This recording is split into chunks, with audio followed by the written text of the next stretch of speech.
Hey everyone, how are you doing today? My name is Jacob. Today we're going to be talking about the iPhone 10. Now, I've had this phone for over 2 weeks now, and it's been a great phone. I made an unboxing video about it and a accessories video, so be sure to check out those two videos because the unboxing video is just a look at the iPhone 10, first look at it, and the accessories video was my accessories. Okay, so over the past 2 weeks, the one feature that I've used the most is the camera. The camera is absolutely awesome, and it's great. Now the camera has been rotated in a vertical position, so it looks very nice. Everything is inside the camera. The flash, the microphone, and the two cameras are inside of this one little section at the top. So basically, the camera's on the iPhone 8 Plus and the iPhone 10, except for with the iPhone 10, the telephoto camera is actually stabilized too. So this will help with obviously stabilization and as well like low light performance. It just looks a lot better than the iPhone 8. So because of these cameras, you can use something called portrait mode.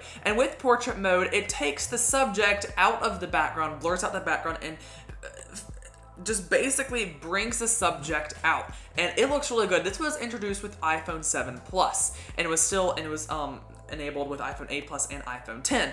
But with iPhone 8 Plus and iPhone 10, it introduced something called portrait lighting. So basically, you can define the light of the subject. So whenever you start a portrait mode, you're gonna see natural light. And this is the same one that was on iPhone 7 Plus. But you can change the lighting to something like studio light, contour light, or stage light mono. So these two things don't blur out the background. They turn the background black, just like you're in a studio or something, and it looks really cool. It takes out the subject and it looks really good.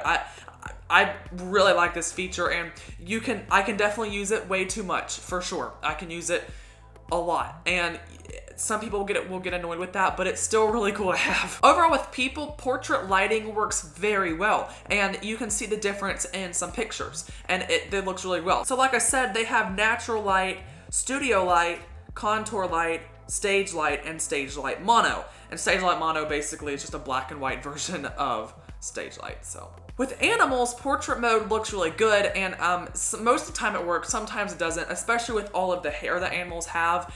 Sometimes it can mess up with the blurring just a bit. But as far as lighting with animals, it doesn't work as well because there's not a lot to do with the face, because animals, they're different than human. But like this picture of my cat that I got, it's really good because she's black and white, she's a tuxedo cat, so you can get some very nice pictures with it, and it's very good. With inanimate objects, portrait mode works pretty good, but sometimes you'll get something where it doesn't work good. Like I was trying to take pictures of these leaves, and it would just not work. It was trying, one point it was out of focus, another point it blurred out the leaves and the background was right, except for a little bit was blurred out. It's very confusing, and most of the time it works, like I said, but sometimes you get this weird effect. And sometimes it does work, and it looks really good. As far as stage light on inanimate objects, it doesn't work out too well, as you can see. It's looking for something to put into focus and take it out, and it doesn't really do very well. I think that it's mainly looking for faces with portrait stage light, so I don't really know. Sometimes it'll work, sometimes it doesn't. It matters on the day. Along with portrait mode on the back, and this is an iPhone 10 only feature, portrait mode is also on the front facing camera. So you can take the same portrait mode pictures with the portrait lighting effects. And these are pretty good. They work pretty well. The only thing is that stage light does not work unless you take it with stage light on. So with portrait mode, you can edit the picture afterwards and change the lighting effect. If you change it into stage light after taking it with not a stage light effect on it, it doesn't work too well. And this is also sometimes the case with the back-facing camera, but especially with the front-facing camera, it doesn't work out too well. But if you take it with the stage light, it works. I wouldn't say that it's as good as the back-facing camera. The back-facing camera is just a lot better, and also the quality is better on the back-facing camera, but it's really good to up your selfie game. Now, I don't really take a lot of selfies, so I don't really use this feature a lot. If you're taking a picture in stage light, it can be kind of annoying. Sometimes it'll say the background's too far. Move the subject into frame. This is especially like, this happens all the time for inanimate objects. It's very annoying. As far as humans go, it works out pretty well, except if the background is really far away, then it doesn't really work, and you're probably not gonna do stage light anyway if the background's really far away. So. The video quality is also very good. This is 4K at 30 frames per second. You can do 1080p and 4K at 24 frames per second, 30 frames per second, and 60 frames per second. It looks very good. You can also do 720p, but why would you do that? So it looks really good, especially with the telephoto lens. You can zoom in on objects, and the telephoto lens is actually zooming. It's not the digital zoom. It doesn't take away the quality. It's the same quality, but you zoom in. And you can also go all the way up to 10x. Anywhere from 2x to 10x, the quality does get taken away because it's not the telephoto lens doing the work. It's just cropping it, zooming in. So it doesn't look as good, but it's really nice to have that 2x feature with the iPhone 10. As far as slow motion, it has been upgraded to 1080p HD at 240 frames per second from the normal 1080p HD at 120. So it's been doubled, and it looks really good. They definitely upgraded this, and it looks fantastic. The only big complaint that I have about the camera is that you have to go into the settings app to actually change the settings of the camera. That doesn't make any sense. Like, you should be able to change the 4K from 30 to 60 inside the camera app, so definitely work on that, Apple. One more thing about the camera, Animoji. Now, I haven't used these a lot. They're really fun to annoy people with, but you're not gonna use it every day of your life. I have to admit, they're really fun to use, and they're very weird to use, but they're fun. People always like to see the Animoji whenever they see my phone to see how it works, and then they try it out, and you will get people making some very strange faces with Animoji.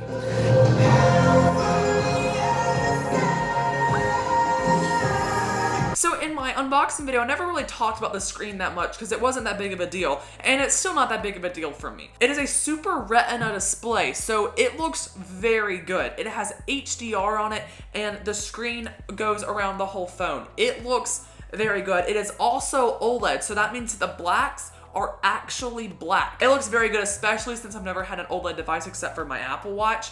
It looks really good, to be honest. It looks very good, but you don't really realize it that much whenever you're using it on a daily basis. But if you bring up another phone, you'll be able to see, yeah, the screen is better. As far as the home button on iPhone 10, a lot of people were freaking out how there's no home button.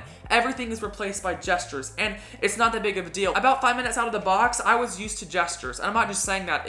It's true. It just makes sense to swipe up to go home, swipe and hold to go into multitasker is kind of annoying, but it just makes sense. It works well. The only thing that I have a problem with is getting to control center because I find myself swiping up and it doesn't bring you to control center anymore. It brings you to home. You have to swipe from the top right corner. So that is an issue that I have sometimes, but I just have to get used to that. And gestures, it works well. You will get used to it if you're worried about it. You would definitely get used to it. As far as battery with the iPhone 10, I don't know if it's just me, but I see major difference. I never had an iPhone 7 Plus, so I don't know for sure. I never had an iPhone 8 Plus either. So I don't know for sure from those, but coming from my iPhone 6s Plus, I've realized a major difference with battery, and it works very well.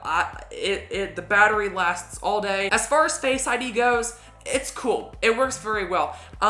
I kind of wish we could still use our thumbprint though. It's not as fast as Touch ID, and also whenever it does not recognize your face the first time and then you have to go and type in the passcode, it doesn't really seem to try to scan your face again. You have to type in the passcode no matter what, and that's kind of annoying. I wish they would keep on scanning my face so that whenever I look at it, because sometimes I'll be like this or something and it won't recognize. I mean, like sometimes, let me see if it works right now. If I go like this. Yeah, see, it didn't recognize. Whenever I look at it again, it doesn't unlock. It's still locked. It's not actively scanning for my face. I guess it decides sometimes to work and not to work, but if you get it on the first time, Face ID is great. You just unlock with a swipe up, and it's really cool. It doesn't work as well as Touch ID, I don't think. I like Touch ID a lot more, but that just might be me. It works good, though. I mean, it's a good way to, like, I can just get in. It's cool. I mean, here, let me show you it. So I'm gonna raise my phone, swipe up, and I'm in. And I don't know if you saw that well, but you just raise it, swipe up, and you're in. It works well. It's really cool. That is the iPhone 10, guys. Thank you so much for watching. I will see you all in the next video, which I don't know what it'll be about, but we will see. Tell me in the comments below if you have an iPhone 10 or if you're planning on getting one. Thank you so much for watching. Be sure to give this video a thumbs up and share with your friends because they might want to see the video. All right, everyone. iPhone 10's been great. Yeah. I'll see y'all later. Goodbye.